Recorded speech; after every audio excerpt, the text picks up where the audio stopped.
മാവേലിക്കര മുൻ MLA. M. മുരളിയുടെ നിര്യാണത്തിൽ AICC സംഘടനാ ചുമതലയുള്ള general secretary KC Venugopal MP അനുശോചിച്ചു.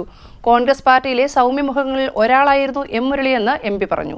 മാവേലിക്കര മുൻ MLA-യും കോൺഗ്രസ് നേതാവുമായ എം. മുരളിയുടെ നിര്യാണത്തിൽ AICC സംഘടനാ ചുമതലയുള്ള general secretary KC Venugopal MP അനുശോചിച്ചു. കോൺഗ്രസ് പാർട്ടിയിലെ സൗമ്യമുഖങ്ങളിൽ ഒരാളായിരുന്നു എം. മുരളിയെന്ന് KC വേണുഗോപാൽ അനുശോചന സന്ദേശത്തിൽ പറഞ്ഞു. ദീർഘകാലത്തെ ആത്മബന്ധമാണ് തനിക്ക് മുരളിയുമായി ഉണ്ടായിരുന്നത്.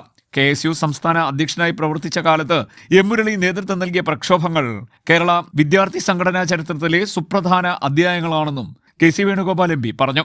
ദുർബല ജനവിഭാഗങ്ങളുടെ ശബ്ദമാകാൻ എം. മുരളി എല്ലാ കാലത്തും ശ്രദ്ധിച്ചിരുന്നു. ആരോഗ്യ പ്രശ്നങ്ങൾ അലട്ടുമ്പോഴും സംഘടനാ പ്രവർത്തനത്തിലും പൊതുപ്രവർത്തകൻ ആരോഗ്യ പ്രശ്നങ്ങൾ അലട്ടിയപ്പോഴും സംഘടനാ പ്രവർത്തനത്തിലും ഏറ്റെടുത്ത ഉത്തരവാദിത്തങ്ങൾ നിർവഹിക്കുന്നതിലും വീഴ്ച വരുത്താൻ എം. മുരളി എന്ന പൊതുപ്രവർത്തകൻ തയ്യാറായിരുന്നില്ല എന്നും KC വേണുഗോപാൽ MP അനുസ്മരിച്ചു. CDNet news, Kayamkulam.